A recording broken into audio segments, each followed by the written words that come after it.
अगर जवान ज्यादा है ना तो फिर कहना पड़ेगा जवान हुजूर से दूर नहीं हो रहा है, जवान हुजूर के करीब होता चला जा रहा है। हाँ जी, जवान हुजूर के करीब होते चले जा रहे हैं। और यही वजह है, यही वजह है एक कोने में जमीन के एक हिस्से पे आई लव मोहम्मद कहने पे पाबंदी लगी। पूरे हिंदुस्तान नहीं दुनिया का एक एक नौजवान आई लव मोहम्मद कह रहा है। लेकिन जानते हो ये सारे रिश्ते बाद में हैं और हुजूर के दीन की विरासत का रिश्ता सबसे पहले होता है। हाँ जी, ये सबसे बड़ी बात है कि ये हुजूर के दीन के बारे में हम लोग क्यों क्यों महरूम रहते हैं। उसकी वजह यह है कि हम कदर नहीं करते, हम कदर नहीं करते और चीज कदर वालों को मिलती है, चीज कदर वालों की मिलती है। आपने अमीर देखे होंगे, पुराने अमीर, हमारे बड़ी उम्र के लोग बैठे ये गवाही देंगे इस बात की कि इन्होंने इतनी सी उम्र के अंदर ना अपने 60 65 55 साल की उम्र में कितने अमीरों को गरीब होते देखा होगा और कितने गरीबों को अमीर होते देखा होगा। है नहीं ऐसा भाई? मैं इतनी सी उम्र में देख चुका हूँ कि जो सैकड़ों बीघों के मालिक थे आज उनके पास फूटी कोड़ी नहीं बची। वक्त बदलते देर नहीं लगती है, चीज उनको मिलती है जो कदर वाले होते हैं। हाँ, कदर वाले होते हैं। आपको मैं मुबारकबाद पेश करूं, मेरा दिल कर रहा है कि बार बार मुबारकबाद पेश करूं। क्यों जानते हो? मैं इस बच्चे को खड़ा करूं, खड़े हो ना बेटे, जरा ए खड़ा हो, इधर इधर देख, खड़ा हो बेटा, खड़ा हो जाए, एक मिनट खड़ा हो जाओ, खड़ा हो जल्दी खड़ा हो। ये कितने साल का बच्चा है बताएं जरा, कितने साल? बेटे बंद करिए मोबाइल को वरना हम घर ले जाएंगे अपना आपका मोबाइल। क्या साल का होगा? 5 साल का। टाइम कितना हो रहा है? पौन बज गया है। नींद नहीं आ रही? खुदा सलामत रखे। अब मैं आपसे पूछूं, इतने छोटे बच्चे को बिस्तर पे बैठ लेट करके अब तक सो जाना चाहिए, लेकिन ये नहीं सोया है। ये खेत में जमीन पे, गीली जमीन पे बैठा है। हाशिम भाई, कोई तो रिश्ता होगा ना जो इस बचपन में भी बिस्तर से उठा के जंगल में ले आया है। कोई तो चाहत होगी बेशक बेशक, जिसने माँ के आंचल से उठा के इस जंगल में बैठा दिया है ला करके। तो खुदा की कसम सबको कहना पड़ेगा, ये बच्चे भी अगर बैठे ना तो इस उम्मीद पे बैठे हैं, सुना के आप हर आशिक के घर तशरीफ लाते हैं। वाह वाह, क्या बात है, वाह, जिंदाबाद जिंदाबाद। अपना मानते हैं वही बोले जी वाह, और अपने जैसा जो मानता है वो बिल्कुल ना बोले। जो अपना मानता है सिर्फ वही बोले और जो अपने जैसा मानता है वो बिल्कुल ना बोले, क्योंकि नबी हमारे जैसे और हम नबी के जैसे। अब जब जिब्रील नबी के बराबर नहीं हो सकता तो उम्मती नबी के बराबर कैसे हो सकता है ना? तो इस बच्चे की भी उम्मीद यही है, सुना है आप हर आशिक के घर तशरीफ लाते हैं, मेरे घर में भी हो जाए चरागा चरागा। लग रहा है जवान नाते सुनते हैं हुजूर की। जब कहीं चच्चा लोग बैठे होते हैं ना, कहते जवान बहुत बिगड़ गया मौलाना, उस पर तकरीर नहीं कर रहे, नौजवान बहुत बिगड़ गया। मैं कह रहा हूँ जरा गिनती लगाओ कितने यहाँ जवान बैठे हैं, कितने बूढ़े बैठे हैं। अगर जवान ज्यादा है ना तो फिर कहना पड़ेगा जवान हुजूर से दूर नहीं हो रहा है, जवान हुजूर के करीब होता चला जा रहा है। हाँ जी, जवान हुजूर के करीब होते चले जा रहे हैं। और यही वजह है, यही वजह है एक कोने में जमीन के एक हिस्से पे आई लव मोहम्मद कहने पे पाबंदी लगी। पूरे हिंदुस्तान नहीं दुनिया का एक एक नौजवान आई लव मोहम्मद कह रहा है। आपको कोई लकवा मार गया जो नहीं बोले? भाई जिन्हें नहीं बोलना पीछे उठ के चले जाएं, इसलिए कि मुझे आगे वो चाहिए जो बोलना जानते हैं। और आप बताओ, कीमत गूंगों की ज्यादा होती है कि बोलने वालों की? बोलो, है ना? किसकी ज्यादा होती है? बोलने वालों की। मैं बच्चों एक बात बताऊं, जहां बोलना हो वहां चुप ना रहना कभी जिंदगी में, और जहां चुप रहना हो वहां कभी बोलना नहीं। ये मैं आपको सबक पढ़ा रहा हूं, याद रखिएगा। बोलने की जगह चुप रहना आदमी को जलील कर देता है, और चुप रहने की जगह बोलना भी आदमी को जलील कर देता है। हमारी कौम का अलमिया अलग है। मस्जिद में चुप रहना चाहिए तो वहां सबसे बड़ी पंचायत मारता, क्या बीघे कट के धान, क्या क्विंटल बीघे के निकल रहे। कल को लोग बात करेंगे, रे भैया भूरा का तो खेती कटवा दिया था जलसे के लिए, पता नहीं किसका खेत है। है ना? जिसका भी हो, ये लोग मस्जिद में बातें करते हैं, मस्जिदें बातें करने के लिए नहीं होती, वहां नहीं बोलना चाहिए, तो वहां बहुत बोलते हैं। और अगर इमाम खुतबे में 3 मिनट लेट हो गया फिर तो वो भी में बोलने नहीं दिया जाता है। सही बता रहा हूँ, वो भी कह रहा है भाई इन्हें निकाल दो। ये वो है जिसे अपनी औलाद 1 मिनट बर्दाश्त नहीं करती है, वो मस्जिद में जाके काबिलियत दिखाता है। मशवरे के तौर पे कह रहा हूं, मेरे बाप का जाएगा कुछ नहीं, क्योंकि जैसी करनी, पढ़ने वाले बच्चे बैठे, समझदार लोग बैठे, जैसी करनी वैसी भरनी है। आप उलमा के पीछे पढ़ोगे ना, अल्लाह ऐसी मौत मारेगा कि कोई बचाने वाला नसीब नहीं होगा। इसलिए कभी अपने से बड़े लोगों में कमियां ना निकालना, उनके खिलाफ खड़े ना हो। तो मस्जिद में चुप रहना चाहिए और जलसों में बोलते रहना चाहिए। तो मस्जिद में बोलेंगे और जलसों में चुप रहेंगे। तोते देखे बेटे, तोते इतने बड़े होते हैं ना, बहुत गौर से सुन रहे हैं बच्चे, अल्लाह सलामत रखे। बस यही देखना चाह रहा था कि ज़हन बच्चों का यही है, ये खाली बोल रहे हैं। अल्लाह इन बच्चों को सलामत रखे और लाया करो बच्चों को जलसों में, इसलिए कि जब हम कब्रिस्तान में होंगे और ये हिंदुस्तान में होंगे, 12वीं आएगी ना, ये झंडे लगाएंगे तो एक ऐसी कौम भी निकल के आएगी जो झंडों को नाजायज कहेगी, जो मिलाद को शिर्क बिदअत कहेगी। तो ये खड़े होके कहेंगे मुंह बंद कर, ये शिर्क बिदअत नहीं है, हम तो हुजूर का मिलाद तब से मनाते चले आ रहे हैं जब से हमने दूध छोड़ा है। इसलिए इन बच्चों को जलसे में लाया करो ताकि इन्हें हुजूर के मिलाद का पता चले। वरना लंबे कुर्ते वाले, मुख्तसर पजामे वाले मामला खराब कर देते। मैंने गाली नहीं दी, हकीकत बोला। मुख्तसर पजामा बोला है, नेकर नहीं, मुख्तसर नहीं, छोटा है ना। तो ऐसे लोग भी आएंगे जो दिक्कत पैदा करेंगे। इन बच्चों को लेके आओ ताकि इन्हें पता चले कि हम हुजूर के हैं और हुजूर हमारे हैं।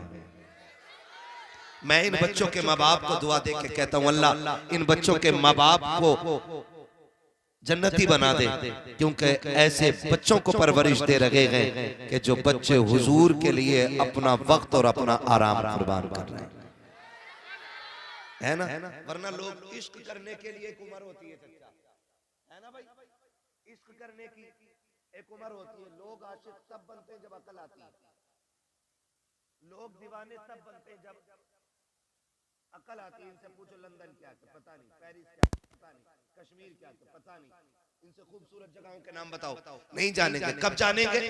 जब ये समझदार हो जाएंगे।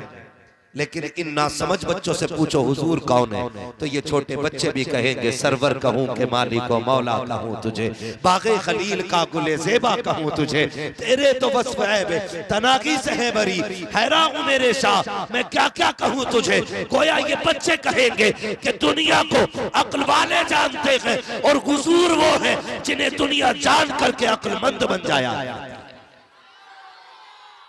ये मेरे हुजूर के रिश्ते का कमाल है, खुदा सलामत रखे। तोते देखे कितने बड़े होते बेटे, बिल्कुल ठीक कही, इतने बड़े होते। तोता कैसा होता? चोंच लाल। बाजार में जाना, 2 तरह के तोते होंगे। एक तोता आप पूछोगे कितने का, तो वो कहेगा 150 रुपए का, और सेम वैसे ही दूसरा तोता पिंजरे में होगा, उससे पूछना ये कितने का, तो वो कहेगा 5000 का। अब आप उससे ये पूछना ये 150 रुपए वाला भी हरा है, 5000 वाला भी हरा है, चोंच इसकी भी लाल इसकी भी लाल, कीमत में फर्क क्यों? तो दुकान वाला बताएगा ये जो 150 रुपए का है ना, ये बोलता नहीं है। समझ रहे बात? ये 150 रुपए वाला जो है ये बोलता नहीं है, और ये 5000 का इसलिए क्योंकि ये बोला करता है। तो कीमत किसकी ज्यादा होती है, बोलने वालों की या? हाँ तो फिर बोलेंगे, कितनी जोर से बोलेंगे? बोले जरा सुभान अल्लाह। ठीक है, ये महफिल हुजूर के मिलाद की खुशी में सजी है ना, मिलाद मुस्तफा के हवाले, मिलाद मुस्तफा के हवाले से सजी। याद रखें, कई बार ना लोग ऐसी भी दलीलें लेके आएंगे कि सहाबा ने मिलाद मनाया था, अबू बकर ने मिलाद मनाया, कि उमर ने मिलाद मनाया। मैं कहता हूँ सीधी सी एक बात जवानों, उनसे कहो कि सहाबा तो छोड़ो, हजरत आदम से लेके ईसा तक एक नबी बता दो जिसने मेरे नबी के आने का ऐलान ना किया हो। मैंने बहुत ऊपर की बात की है। एक नबी बता दो जिसने उनका मिलाद ना मनाया, जिसने उनका मिलाद ना मनाया। हजरत आदम से ईसा तक हर नबी ये कहता रहा कि वो आने वाले हैं, वो आने वाले हैं, वो आने वाले हैं। और जब आ गए तो हर सुन्नी कह रहा कि वो आ गए हैं, वो आ गए हैं, वो आ गए हैं। फिर क्यों ना हर गली से आवाज आए, सरकार की आमद, आका की आमद, मक्की की आमद, मदनी की आमद। और यही तो इसे लोग शिर्क कहते हैं, इसे लोग नाजायज कहते हैं। तो सुनो, चलो आला हज़रत को नहीं मानते मत मानो, उनके ऊपर की बात करो। मुहद्दिस देलवी जिन्हें वहाबी भी मुहद्दिस मानते हैं, इंसाफ के साथ बात कर रहा हूं, वहाबी भी जिन्हें मुहद्दिस मानते हैं, जिनकी हदीसों को वहाबी भी पढ़ते, वो क्या कहते हैं? वो कहते हैं जिस जमीन पे हुजूर की मिलाद का जिक्र होता है, हुजूर की विलादत की बातें होती हैं, अल्लाह 1 साल तक उस जमीन पे अपने करम की बारिशें फरमाता है। इतनी बात समझ में आ गई? जिस जमीन पे हुजूर का मिलाद मनाया जाता है, 1 साल तक अल्लाह उस जमीन पे अपने करम की बारिशें फरमाता है। और आगे लिखते हैं, कहते हैं कि और 1 साल तक अल्लाह उस जमीन से मुसीबतों को दूर फरमा दिया करता है। ये आला हज़रत नहीं कह रहे, ये मुहद्दिस देलवी कह रहे हैं, जिनको वहाबी भी मुहद्दिस मानते हैं। ठीक है ना जी? इतनी बात समझ में आ गई समझ में। और एक बात बता दूं आपको, एक बात बता दूं, दुनिया का कोई कोना ऐसा नहीं जहां मेरे नबी की विलादत का जश्न न मनाया जा रहा। पूरी दुनिया का कोई कोना ऐसा नहीं, कोई मुल्क ऐसा नहीं जहां हुजूर की आमद पे घर न सजते हो। आला हज़रत को कुछ मुल्क वाले जानते, हर मुल्क में आला हज़रत को नहीं जाना जाता, लेकिन जहां आला हज़रत को नहीं जाना जाता वहां भी मिलाद मनाया जाता है। उनसे पूछो आप मिलाद कैसे मनाते हो, तो वो कहते हैं ये मिलाद आज का तरीका नहीं है, हमने अपने बाप से सीखा है, उन्होंने अपने बाप से सीखा है, उन्होंने अपने बाप से सीखा है, उन्होंने अपने बाप से सीखा है। यहां तक बताया गया कि ये जो मिलाद मनाया जा रहा है, ये आला हज़रत के दौर से नहीं बल्कि मदीने वाले मोहम्मद के दौर से मनाया जा रहा है। बात जिंदाबाद, सुभान अल्लाह। बहुत पहले से मिलाद मनाया जा रहा है, तो मुबारकबाद पेश करता हूं, आपने हुजूर का मिलाद सजाया। और एक मोटी सी बात, मोटी सी बात, एक बात बताओ, एक बात बताओ, हुजूर किसके? बोले हुजूर किसके? हमारे हैं ना। तो उनकी बात करने के लिए हमें दलील ढूंढनी पड़ेगी, कोई एविडेंस, कोई सबूत, कोई प्रूफ कि भाई उनकी बात करनी है, किस किताब में लिखा है। मुझे एक बात बताओ, हमारे खानदान में चौथी या 5वीं पीढ़ी में ऊपर कोई जमींदार पैदा हुआ होता है, या कोई राजा हुआ होता है, या कोई उनमें वली होता है, या कोई बड़ा काबिल बंदा होता है, तो हम अपनी नस्लों को किससे सुनाते हैं? अबे सुन, हमारे 3रे नंबर के जो बाप थे ना, अल्लाह ने उन्हें बड़ा इल्म दिया। बताते हैं कि नहीं बताते? उन्हें बताने के लिए कोई हवाले की जरूरत होती है, कोई कहता कि किस किताब में लिखा है। एक बात बताओ, जब हुजूर हमारे हैं तो उनकी बात करने के लिए अलग से दलील की जरूरत क्या है? उसके लिए भी कोई दलील की जरूरत है? हुजूर हमारे हैं तो अब हम उनकी बात सिर्फ जलसे में ही नहीं, सिर्फ महफिल में नहीं, हम तो तन्हाई में भी नबी नबी करेंगे, हम तो बिस्तर पे भी नबी नबी करेंगे, हम तो खेतों में नबी नबी करेंगे, हम मजदूरी करने जाएंगे तब भी नबी नबी करेंगे, हम किसानी करेंगे तब भी नबी नबी करेंगे, और डंके की चोट पे कहेंगे कि नात खानी मौत भी हमसे छुड़ा सकती नहीं, कब्र में भी मुस्तफा के गीत गाते जाए। अल्लाह सलामत रखे। तो ये नबी का जिक्र है, हुजूर का मिलाद है, खुदा करे हर साल और धूमधाम से मनाया जाए, मनाएंगे इंशाअल्लाह। और ये फिक्र मत करना कि भीड़ नहीं आई, हुजूर की बारगाह में भीड़ नहीं, दिल देखे जाते हैं, दिल देखे जाते हैं। आपको क्या लगता है हाजिरी खाली मेंबर वाले लोगों की लगेगी हुजूर की बारगाह में? नहीं, हुजूर की बारगाह में इस बच्चे की भी हाजिरी लग गई है, इन छोटे छोटे बच्चों की भी हाजिरी हुजूर की बारगाह में लग गई है। हुजूर से फरिश्ते कहते होंगे या रसूल अल्लाह, देखे ना छोटे छोटे बच्चे भी महफिल में आपको याद कर रहे हैं। हाँ, तो हुजूर को खबर जाती है। हुजूर को मेरे नबी ने फरमाया, साहब फरमाया, जो दिल से दुरूद पढ़ता है मैं अपने कानों से सुनता हूँ, और जो बेदिली से पढ़ता है उसका दुरूद फरिश्ते लेके आते हैं। तो हुजूर का नाम जब भी लो ना तो दिल से ले लो, ताकि डायरेक्ट बात हुजूर तक पहुंचे। करेंगे ना? और अगली बात करूं, बड़ी बात करने लगा हूं, अल्लाह करे ये बात हजम हो जाए।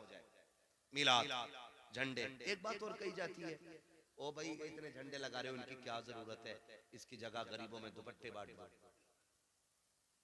इन झंडों की क्या जरूरत, 4 दिन बाद उड़ जाएंगे। मुझे एक बात बताओ, झंडे, अगर मैं झंडे पे बात करूं तो इलेक्शन आ रहा है, बड़ी कमजोरी से बोल रहे हो। हाँ, तो मैं जो बोलूं जवाब भी दो, सुनने का मतलब ये है, इलेक्शन आ रहा है कि नहीं, है ना? बड़ा वाला इलेक्शन होता है, तो आपने देखा होगा साइकिल का झंडा लगा होता है किसी के दरवाजे पे, कौन सी पार्टी का माना जाता है वो, है ना? और हाथी का झंडा लगा होता है तो मायावती का, और अगर पंजे का ऐसे झंडा होता है तो कांग्रेस का, है ना? समझ रहे हैं ना इतनी बात? और अगर फूल का झंडा लगा होता है तो बीजेपी का ना। क्या मतलब, झंडे से पता लगा लेते कि ये कौन सी पार्टी का बंदा है। साइकिल का लगाया तो समाजवादी के कहलाए, हाथी का लगाया तो मायावती के कहलाए, पंजे का लगाया तो कांग्रेस के कहलाए, फूल का लगाया तो बीजेपी वाले कहलाए। ईद मिलादुन नबी के झंडे लगाया करो, मोहम्मद वाले कहलाया करो।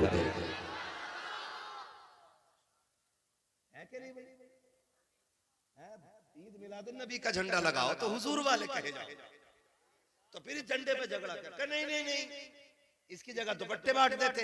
मैंने कहा हम बरेली वाले लोग हैं, तुझसे किसने कह दिया हम बेटियों के दुपट्टे उतार के झंडे बनाते हैं, या जो झंडे लगाते हैं उनकी बेटियों पे दुपट्टे नहीं होते हैं। हम बरेलवी लोग हैं, हम आला हजरत वाले लोग हैं। जा गरीब बेटियों के नाम लिख के लेके आ, खुदा की कसम खा के कहते हैं जब 12वीं का चांद निकलेगा हम गरीबों में दुपट्टे भी बांटेंगे, झंडे भी लगाएंगे, और ये कहेंगे खुदा की कसम ये झंडा भी मदीने वाले के सदके में है और बेटियों का दुपट्टा भी मदीने वाले के सदके। नारे रिसालत, नारे रिसालत, मसला के आला हजरत हजरत अल्लामा मुफ्ती अहमद रजा साहिब किबला, नारे तकबीर। यार जब हर पार्टी का एक झंडा हो सकता है तो मेरे हुजूर का झंडा नहीं होगा? होना चाहिए कि नहीं? क्यों नहीं होना चाहिए भाई? बिला वजह में शोर, झंडा नहीं लगाओ, झंडा हम लगाएंगे, हम झंडा लगाएंगे। और ये बिदअत नहीं है, ये शिरक नहीं है, ये जिब्रील अमीन की सुन्नत है, जिब्रील अमीन की सुन्नत है। और याद रखिएगा जो हुजूर की विलादत का जश्न मनाता है ना, जो उनकी विलादत का जश्न मनाता है, हुजूर उस पे खास तवज्जो फरमाया करते हैं। हुजूर उस पे खास तवज्जो फरमाते हैं। बेटा पैदा हो ना किसी घर में, बेटा मुखिया पूरे मोहल्ले को लड्डू बांट रहा है, कुछ भी नहीं है, मोबाइल बेच दिया चच्चा ने, लड्डू बांटो भतीजा है। अगर बेटों की हम खुशी मना सकते हैं तो मदीने वाले मुस्तफा की खुशी क्यों नहीं मना सकते हैं? यही तो मसला है। फिर कहते नहीं नहीं नहीं, इस दिन तो इंतकाल हुआ था हुजूर का, 12 वफात, ये जो जुमले बोले जाते हैं ना, ये वहाबियों के दिया हुआ जुमला है। 12 वफात, वफात मींस मौत। वो ये अजबर कराना चाहते हैं कि 12 तारीख को हुजूर का विसाल हुआ है। मैंने कहा चलो मान लिया कि 12 तारीख को हुजूर का विसाल हुआ है, मान लिया, लेकिन मिलाद हम फिर भी मनाएंगे। कहता क्यों? उस दिन तो गम का दिन है, सहाबा रो रो के निडाल थे। मैंने कहा मेरे हुजूर फरमाते हयाती खैरुल लकुम व ममाती खैरुल लकुम, मेरा आना भी तुम्हारे लिए बेहतर, मेरा जाना भी तुम्हारे लिए बेहतर है। हाय हाय हाय, कितनी अच्छी आपने दाद दी है। कसम से कह रहा हूं, हमारी थकन मुर्गे मुसल्लम और बकरों शकरों से नहीं होती, हमारी थकन तो आप लोगों की सुभान अल्लाह से उतर जाया करती है। है ना? हाँ, अल्लाह आपको सलामत रखे। इतना अच्छा सुन रहे हैं, ऐसा लग रहा है जैसे महफिल शुरू हो रही है ना? पीछे वाले लोग भी दिल से सुन रहे है ना? चच्चा बोलो सुभान अल्लाह। बुढ़ापा उम्र से नहीं आता, जज्बात से आता है। कई बार 70 साल में बंदा जवान रहता है, तो कभी 22 में बूढ़ा होता है। इसलिए जज्बात जवान रहने चाहिए। मैं क्या बात आपसे कह रहा था?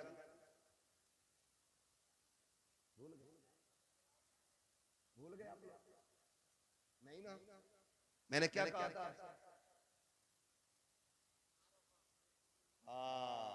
सलामत में दे।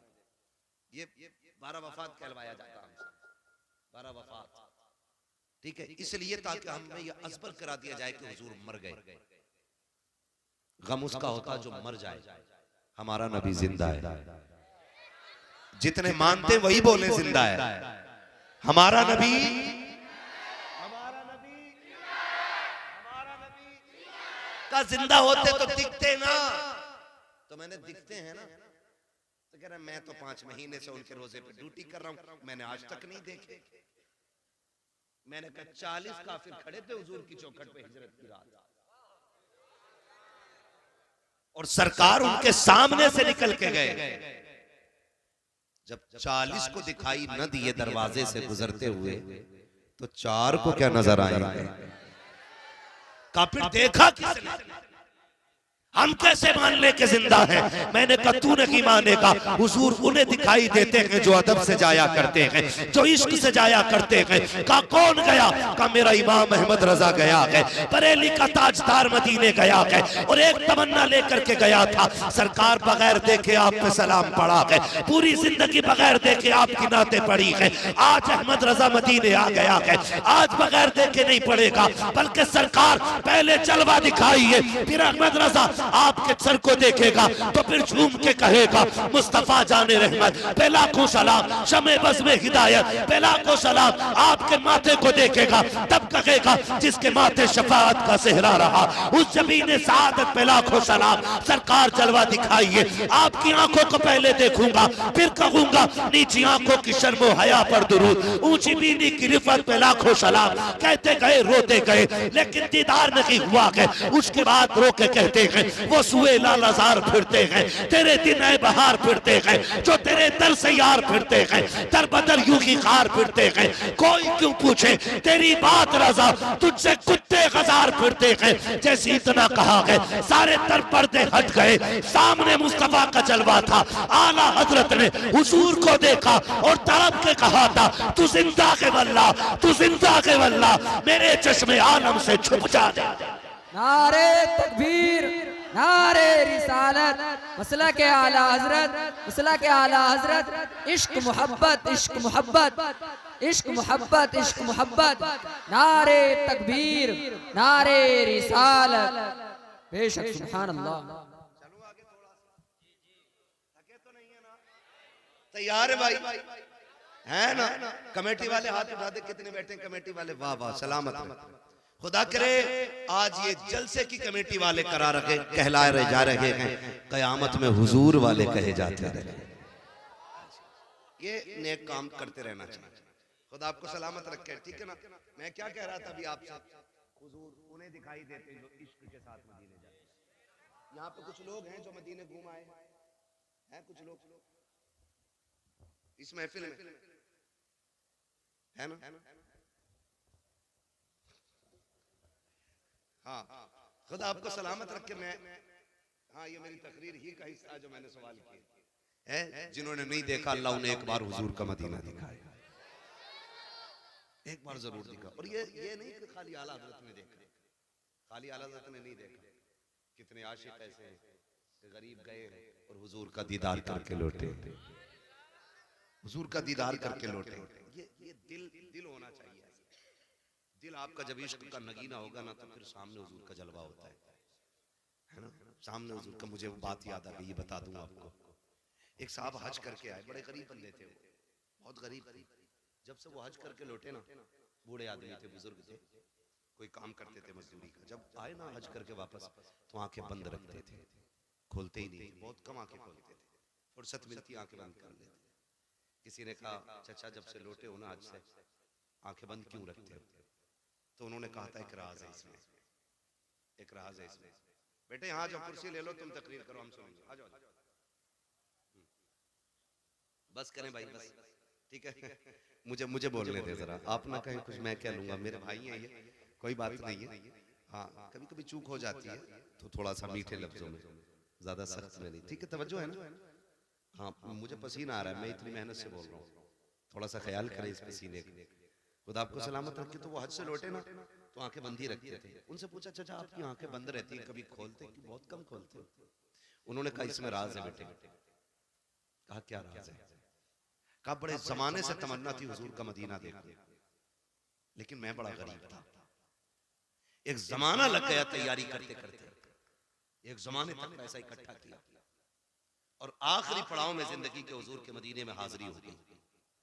कहा जब मैं हुजूर के रोजे पे पहुंचा मैं दीवाना था और बड़ी तड़प थी मेरे सीने में।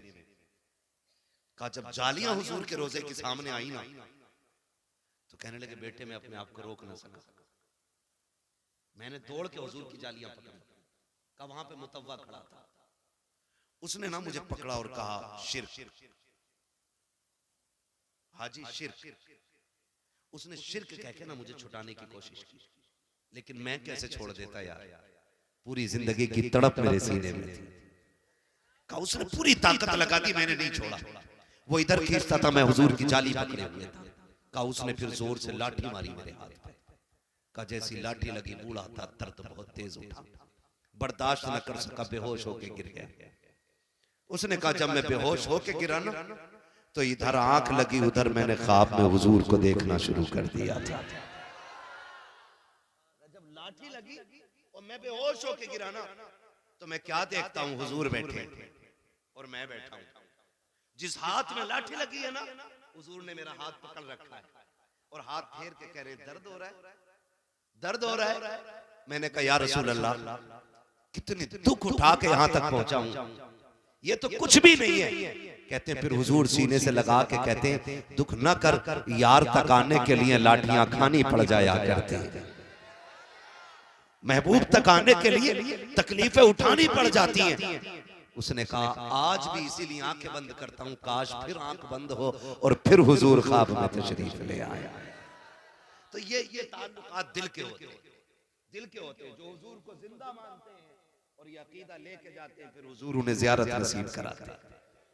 हाँ और बात की जाती बोले हुजूर को इल्म गैब नहीं, हुजूर को क्या पता है, हुजूर को क्या पता है। सारी बात छोड़ यार, हुजूर को तो उस शय का भी पता है जो उनके मदीने में है। ये बात भी लोग कहते हैं कि मदीने शरीफ की नियत से नहीं जाना चाहिए, हुजूर के रोजे की हाजिरी की नियत लेके जाना ये शिर्क है, ये वहां भी लोग कहते हैं। और मेरा इमाम कहता काबे का नाम तक न लिया, तैबा ही कहा। पूछा था हमसे जिसने कि नौजत किधर की है, हम तो अगर हज को भी जा रहे हैं तो मदीने ही बता रहे हैं, क्योंकि उसके तुफैल हज भी खुदा ने करा दिया है। असले मुराद हाजिरी उस पाक दर की है। तो हुजूर को हर शय की खबर है, हर शय की खबर है, क्योंकि हुजूर के मदीने से आज भी आवाज आती है खंजर चले किसी पे तड़पते हैं हम अमीर, सारे जहां का दर्द हमारे जिगर में है, सारे जहां का दर्द हमारे जिगर में है। आज यहाँ बैठे हो ना, खेत में बैठे हो, हुजूर जानते हैं, मैं नहीं जानता आपके बाप का नाम क्या, इन बच्चों के बाप का नाम क्या, ये किस खानदान से ताल्लुक रखते हैं, लेकिन अल्लाह की इज्जत की कसम हुजूर हर शख्स का नाम जानते हैं, हर शख्स के बाप का नाम जानते हैं, हर एक बच्चे के खानदान को जानते हैं, किसकी माँ कौन है ये भी हुजूर को पता है, किसका बाप कौन है ये भी हुजूर को पता है। तभी बरेली से आवाज आती है और कोई गैब क्या, तुमसे निहा हो भला जब ना खुदा की छुपा तुम पे करोड़ों दो सलाम।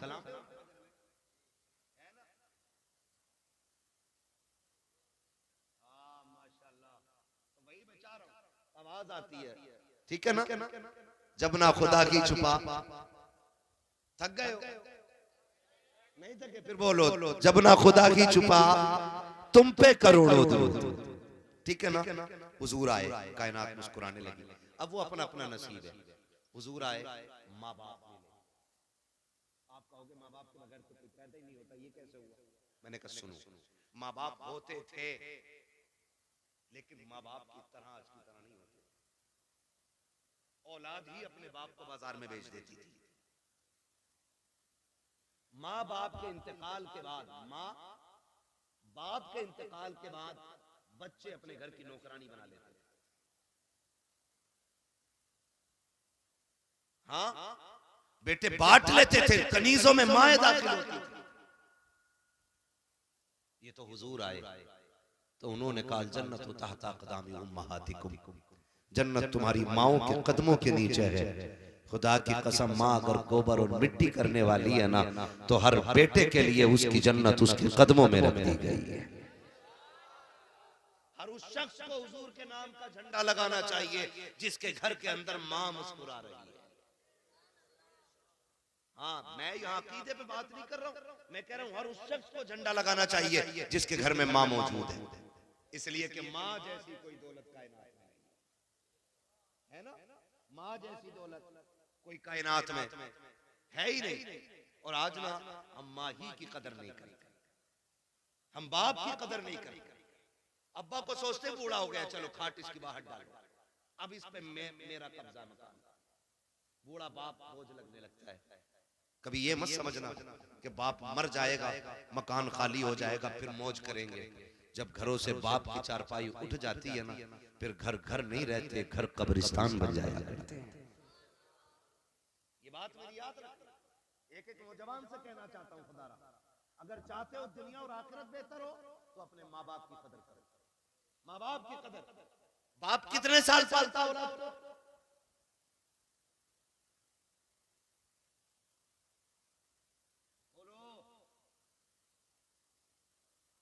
25 साल कम से कम है ना, 20 साल बाप पालता है। और यही बाप इस औलाद के कंधे पे जब आता है ना, तो इससे 2.5 साल नहीं पलता है। 2.5 साल इससे नहीं पलता है। कह रहा नहीं जी, दवा बड़ी महंगी है, यहां से ले लो मेडिकल, डॉक्टर की फीस मुश्किल है, यहीं से ले लो। नौजवानों, अगर बाप मांग ले तो बदन की खाल उतार के दे देना, खाल उतार के दे देना। इसलिए कि अगर खाल उतार के उसके पैर का जूता बना दो, तब भी उसके एहसान का बदला पूरा नहीं हो सकता। और याद रखिए, 2 लोगों को अल्लाह सजा दुनिया में ही देता है। कितने लोगों? 2 लोगों को। 2 तरह के जुल्म करने वालों को सजा दुनिया में दे दी जाती है। नंबर 1, जुल्म करने वाले सजा दुनिया में ही पाए। कभी पड़ोसी पर सितम न करना, कभी तंग न करना पड़ोसी, वरना वो दिन आएगा कि खून के आंसू रोने पड़ेंगे। जितना सताओगे पड़ोसी को, उससे बुरे दिन तुम्हारी जिंदगी में आए। आज तो मजाल है, जिसके पास पावर है, जिसके 4 बेटे लट्टे चलाने वाले, वो तो फिर किसी से दबी नहीं रहे। वो कह रहा देख लूंगा, बोले अरे बुरा गुड्डू कट्टू पप्पू को। आज लट है ना, आज कुछ भी कर ले, लेकिन एक दिन वो भी आएगा कि जिस दिन तेरी हड्डियां साथ छोड़ेंगी, तेरी कमर का दर्द बढ़ जाएगा, तेरी जबान नहीं खुलेगी पूरी तरह, तब तेरे बेटे भी तेरे साथ खड़े नहीं होंगे। आज इन्हीं बेटे के जोर पे ना गरीब को जीने नहीं दे रहा। कह रहा निकलना बंद कर दूंगा यहां से, निकलना है कि सभा में मेरे आगे निकले। ये ताने होते हमारे, किसी पे सितम न करना। जानते हो, मुझे बात याद आई, एक बादशाह था, उसका महल था, महल, बादशाह का महल। तो महल के एक कोने में ना अंदर को दब के थोड़ा सा एक बूढ़ी का झोंपड़ा था, बूढ़ी औरत का छप्पर। बादशाह चाहता था कि ये छप्पर हट जाए और मेरे महल की दीवार सीधी हो जाए, ये बादशाह चाहता था। और औरत भी बूढ़ी थी और बड़ी पक्की थी। उसने कहा जान दे दूंगी लेकिन हवेली नहीं छोड़ूंगी। का बुढ़िया इस छप्पर में क्या, इससे बड़ी जमीन ले ले, हम बड़ा मकान बना देते हैं। उसने कहा नहीं, ये मेरे बुजुर्गों की यादगार है। आज कितने बेवकूफ है ना, जैसी अब्बा हमारे कह रहा मकान तोड़ो जल्दी से, नया बना, ये पेड़ काट दो, ये आंगन में अच्छा नहीं लग रहा है। ओ बेवकूफ है वो लोग जो अपने बड़ों की यादें मिटा देते हैं। तुम नहीं जानते हो, जब बाप कब्रिस्तान में होता है ना, तो इसी पेड़ के साये में बैठ के उसके दामन की हवा का एहसास हुआ करता है। जिन दीवारों को बड़ी तेजी से गिरा देते हो ना, यही दीवारें अपने बुजुर्गों की ताकत का एहसास दिलाती हैं। इन्हीं हवेलियों को तोड़ने वाले पुराने लोगों की यादगार मिटाया ना करो, मिटाया ना करो। अब्बा मरा नहीं, फौरन उसने कहा बूढ़ी ने नहीं दे सकती, कहा तुझे बड़ा मकान दे दिया जाएगा, कहा बड़ा मकान तुम्हें मुबारक हो, मैं बड़ा मकान नहीं चाहती हूँ, मुझे मेरा छप्पर काफी है। सबने समझाया नहीं मानी, कहा क्यों नहीं छोड़ना चाहती। तब उसने कहा था कि इस मकान से मेरे बुजुर्गों की यादें जुड़ी हैं, इसके छप्पर में मेरे बाप की यादें हैं, इसकी दीवार में मेरे खानदान की यादें हैं। अगर ये छप्पर दीवारें चली गई तो मेरे बुजुर्गों की याद चली जाएगी। ये कह के वो इनकार करती रखी। बादशाह इंतजार करने लगा। एक दिन जब वो औरत किसी काम से बाहर गई, बादशाह को मौका मिल गया, उसने जल्दी जल्दी भीड़ लगा करके उस हवेली को हटाया, छप्पर को हटा करके महल की दीवार सीधी कर दी। कुछ वक्त के बाद जब बूढ़ी लौटी, उसने देखा उसका वहां पे मकान नहीं था। उसने पूछा क्या हुआ, का बादशाह ने दीवार सीधी कर ली है, तेरा छप्पर तोड़ दिया गया है। उसने एक चीख मारी, आसमान की तरफ देखा और रो के कहा था मालिक, जब मेरा मकान तोड़ा जा रहा था मैं तो नहीं थी, मगर तू कहां था, तू बता दे। क्या तू ये मकान नहीं देख रहा था, तेरे सामने मेरा मकान तोड़ा गया है। या अल्लाह फैसला फरमा दे। जैसे उसने इतना कहा है, अल्लाह ने बादशाह के पूरे महल को ऐसे की जमीन के अंदर धसा दिया, दफन कर दिया और दुनिया को बता दिया, ओ लोगों जुल्म न करना, इसलिए कि जालिमों को सिला दुनिया की में दिया जाए। जालिम को दुनिया में सजा दी जाती है। नंबर 2, माँ बाप के नाफरमान, इनको भी सजा दुनिया में ही दी जाती है। माँ बाप के नाफरमान, माँ बाप को तकलीफ देने वाले, माँ बाप को दुख देने वाले, ये दुनिया ही में सता के मरेंगे। ऐसे नहीं हो सकता कि आपने बाप पे लट फेरा और अपने बेटे को आईपीएस बना के तुम समझते हो तुम मर्सिडीज में घूमोगे। वो दिन नहीं, वो दिन जब तक नहीं आएगा कि तुम्हारा बेटा तुम पे चप्पल बजाए, उससे पहले तुम्हें मौत नहीं आने वाली है। इसलिए नौजवानों से कहना चाहता हूं, माँ बाप की इज्जत करो, माँ बाप की कदर करो। ये सबसे बड़ी दौलत है, ये सबसे बड़ी दौलत है। आप जानते हो ना नौजवान, आज ना बड़ी आसानी से कह देते अब्बा बड़ा खराब है, मौलाना जरा कभी अब्बा पे भी तकरीर कर। हाँ, ऐसे भी लोग कहते अब्बा पे भी तकरीर कर दो, अब्बा बड़ा खराब है। याद रखिएगा, बाप कोई खराब नहीं होता है, बाप कोई खराब नहीं होता है, खराब होती है हमारी सोच। क्या बाप इतना खराब है, मैं जमीन ही नहीं दे रहा, मैं मजदूरी कर रहा हूं। तो सुन, वो मालिक है, शरीयत ने उसे हक दिया, वो बिल्कुल ना दे। आप कौन होते हो जबरदस्ती लेने वाले? आप कौन होते हो जबरदस्ती लेने वाले? बाप बाप होता है। और कह रहा जी अब्बा हमसे प्यार ही नहीं करते। कहा क्यों? कहा मुझे कुछ हो जाए तो अब्बा बैठा रहता, लेकिन अम्मा बहुत प्यार करती है। कहा क्यों? कि एकदम रोने लगती है अम्मा। याद रखो, माँ इसलिए जल्दी रोने लगती है क्योंकि उसका दिल नर्म होता है, और बाप इसलिए नहीं रोता क्योंकि वो घर का सुकून होता है, पिलर होता है एक फैमिली का। अगर वो टूटा तो परिवार टूट जाएगा। अगर वो भी रो दिया तो कोई तसल्ली देने वाला नहीं बचेगा। आप कैसे कह सकते हो आपका बाप प्यार नहीं करता है? ना आजमाया हो तो आजमा लेना। कभी आप काम से देर से वापस आओ तो अगर माँ बेचैन होती है तो नींद अब्बा को भी नहीं पड़ती है। वो भी बार बार पूछता, आया ना अभी लड़ना, आया कि नहीं अभी लड़का, क्यों पूछ रहा है, इसे सो जाना चाहिए ना। खुदा की कसम, बाप भी ना तुमसे माँ की तरह प्यार करता है। ये अलग बात है, वो तुम्हें रोक नहीं दिखाता। कितना प्यार करता है जानते हो आप? कितना प्यार करता है। सिर्फ आंसू ही ये प्यार की जमानत नहीं होते, कुर्बानियां भी प्यार की जमानत होती है। कुर्बानियां जिनके लिए माँ बाप छोड़ देते हो ना, जिस दिन तेरी रीढ़ की हड्डी टूट गई ना, उसी दिन तलाक लेके निकल लेगी। हाँ, एक अमीरजादा एक्सीडेंट हुआ, कमर की हड्डी टूटी, उसके हाथों ने काम करना छोड़ दिया, बीवी ने कहा तलाक दे, तुझसे अपने कपड़े नहीं पहने जाते, अब तू मुझे क्या रखेगा। उसने रो के कहा था, कई साल बीत गए, जब भी आंख खुलती है ना तो मेरे बिस्तर पे मुझे माँ नजर आया करती है, मुझे बाप नजर आया करता है। इनके लिए माँ बाप छोड़ दिया आपने। अब्बा से कह रहा होश में रहना, मेरी बीवी से कुछ मत कहते। हाँ, उसकी कोई गलती नहीं है, गलती सारी तुम्हारी है। बाप 22 साल पढ़ाते और बीवी एक रात में पढ़ा के पेटेंट कर देती। मैं ये नहीं कहता कि अपनी बीवी का हक मारो, मैं ये नहीं कहता बीवियों को सताओ, मैं ये नहीं कहता किसी की बेटी की आंख में आंसू लाओ, लेकिन मैं ये कहता हूं कि बीवी का भी हक अदा करो और साथ में माँ बाप का भी हक अदा किया करो। माँ बाप का भी। कभी देखो सर्दी की रातें आए तो देखो हाथ में लाठी लेकर के रोड में बूढ़ा खड़ा मिलेगा, उससे पूछो क्यों खड़ा, कहेगा बेटा काम पे गया अभी तक नहीं आया। कितना प्यार करता है तुमसे। कुर्बानियां जानते हो इसकी कितनी है? कितने लोग स्कूल में पढ़े हुए हैं या पढ़ते हैं या पढ़ रहे हैं, बताएंगे हाथ उठा के? हैं?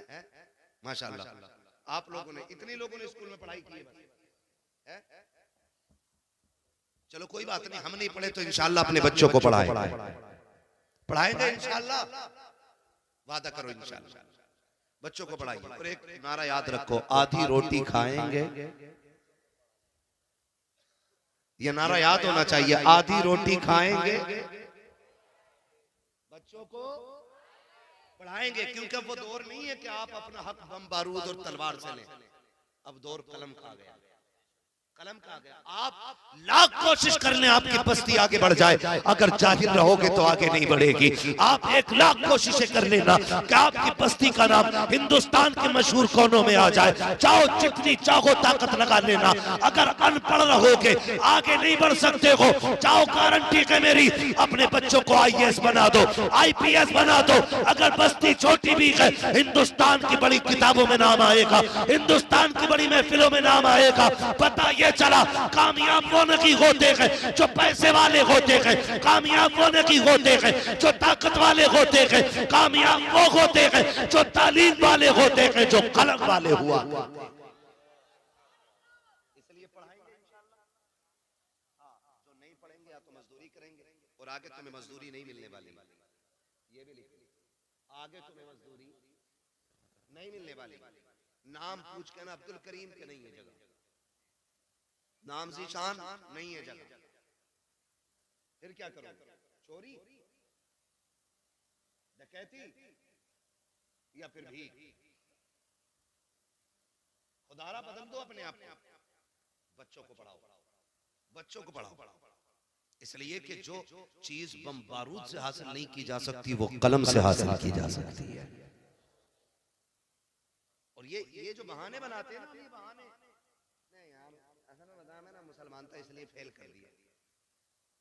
ये मुसलमान की वजह से फेल नहीं हुए, ये फेल इस वजह से हुए हो कि तुम 8वीं क्लास तक गांव के स्कूल में जाकर के खिचड़ी खाते रहे। 10वें का एग्जाम आया, तुम्हारे बाप ने मास्टर से कर ली सेटिंग या तुमने, और पास कराने के उसे 2-4 हज़ार दे के नकल करके पास हो गए। तो जो हाई स्कूल में नकल करके पास होगा वो किसी लायक नहीं हो सकता है। हो सकता है? बोलो, नहीं हो सकता ना। मैं तो ये कहता हूं किसी मर्ज का इलाज बन जाओ। फिर मरीज धर्म नहीं देखते, जब पेट में दर्द होता है ना तो मरीज दवा ढूंढता है, धर्म नहीं। आप बनो तो किसी चीज का इलाज। हम तो बोझ बन के रह गए जमीन, हम एक बोझ से ज्यादा कुछ नहीं है जमीन, किसी मर्ज का इलाज हम नहीं है। मुझे एक बात बताओ, लॉकडाउन लगा, तुम्हारे गांव में भी लगा है भाई? तुम्हारे गांव में लगा था क्या नहीं, ये पूछ रहा हूं। है बीड़ी का बंडल क्या रुपए का बिका? हाँ, और वो तंबाकू जो खाते हैं वो क्या बोलते हैं, खैनी, वैसे कितने की मिलती है? और उसके लिए भी कितनी जोखिम कर रहे थे। पता चल जाना कलुआ ने दुकान खोल रखी है, तो कह रहा अच्छा, तो ना कहा दुकान तो बंद है, कहा ना नीचे को हाथ डालिए खुद अंदर से मंडल निकल जाएगा। यही था ना, कितना भरोसा एक दूसरे पे हो गया। न लेने वाला देने वाले को देख पा रहा था, न देने वाला लेने वाले को देख पा रहा था। इतना भरोसा, 50 का नोट सरकाया अंदर, खैनी बाहर। अच्छा ये बात बताओ, उस टाइम में किसी ने किसी का मजहब पूछा? बोलो, धर्म पूछा किसी ने नहीं ना, क्यों? मजबूरी है? हाँ, मजबूरी थी ना। मजबूरी ये थी कि जहां से चीज मिले वहां से ले लो। जरा सा लॉकडाउन लगा, तुमने सबसे दोस्ती के हाथ बढ़ा लिए, फिर कोई दीवार और कोई फासला नहीं रह गया था। मुझे बता तो सकी, अगर जरूरत कोई बन जाता है तो फिर सैयद भी शेख के दरवाजे पे खड़ा है, शेख फकीर के दरवाजे पे खड़ा है, फकीर तेली बड़ाई के दरवाजे पे खड़ा है। अगर जरूरत ना हो तो एक दूसरे को जलील समझते हो, अगर जरूरत ना हो एक दूसरे को बगल में नहीं बैठा पाते हो। इसलिए मैं कहता हूं, ऐसी जरूरत बन जाओ, इतने काबिल बन जाओ कि जात देख के नहीं, काम देख के लोग दौड़े और ये कोई ना पूछे कि जात का बंदा है, ये देखे इलाज कैसे करेगा। खुदा की कसम तुम लायक बन जाओ, कामयाबी तुम्हारे कदमों तक दौड़ी चली आए। करेंगे इंशाअल्लाह कामयाबी हासिल। पढ़ेंगे बच्चे, पबजी कितना खेल रहे भाई, और कौन सी फ्री फायर मोबाइल चलाते हो, ये पबजी लिए बैठे है ना। मैं आपको बताऊं बच्चों एक बात, पढ़ते हो तुम्हें से कितने बच्चे पढ़ते हैं? रात को हाथ उठाएं, कितने बच्चे पढ़ने जाते हैं स्कूल मदरसा या किसी भी जगह पे, है ना? कितने बच्चे पढ़ने जाते हैं? खूब तरक्की करोगे आप। बैठो जरा, हाथ नीचे रखो मेरे बेटे। मैं जो नहीं पढ़ रहे ना उन बच्चों से मैं कहूंगा पढ़ो, आप पढ़ो। आज मोबाइल देखोगे कल भीख मांगोगे, आज पढ़ लो कल पूरी साइंस तुम्हारी ठोकरों में रहेगी। पढ़ो आप। पढ़ने वाले इतने कामयाब होते हैं कि ताकत भी ठोकरों में होती है और दौलत भी ठोकरों में होती है। इसलिए मेरे बच्चों मेहनत करो, और अगर कोई बाप नहीं पढ़ा रहा है तो उससे रिक्वेस्ट करें, उससे आप कुछ भी करके उसे राजी करें और कहें अब्बा हमें पढ़ाइए। और आप इतना पढ़ो कि अपनी बस्ती मोहब्बत गंज का नाम रोशन करो। दुनिया जान ले कि एक छोटी सी बस्ती से उठ करके हिंदुस्तान का मुस्तकबिल बन गया है। पढ़ेंगे इंशाअल्लाह, पढ़ाएंगे आप भी बच्चों को।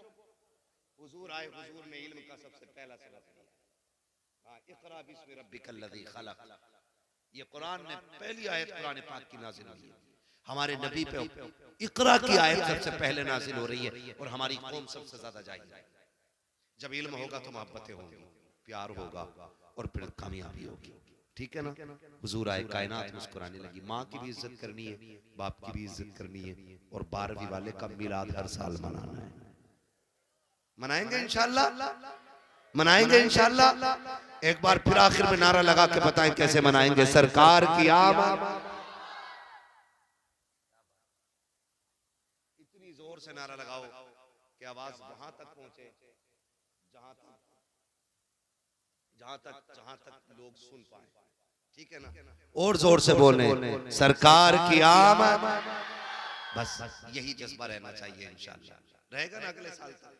फरमाया गया वाम्मा बिनिअमति रब्बिका फहद्दिस, अपने रब की अपने रब की नेमतों का खूब चर्चा करो। हुजूर रब की सबसे बड़ी नेमत है और हम आखिरी सांस तक हुजूर का चर्चा करेंगे, है ना इंशाअल्लाह। और अपनी नस्लों को हुजूर के बारे में बताएंगे।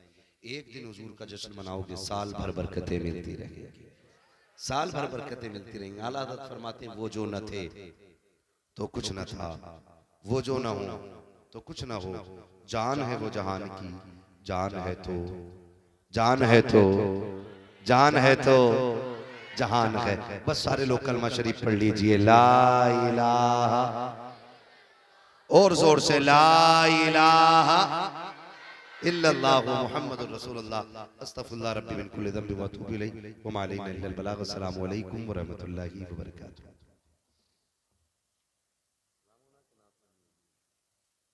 खड़े हो जाइए, सलाम पढ़ लिया जाए।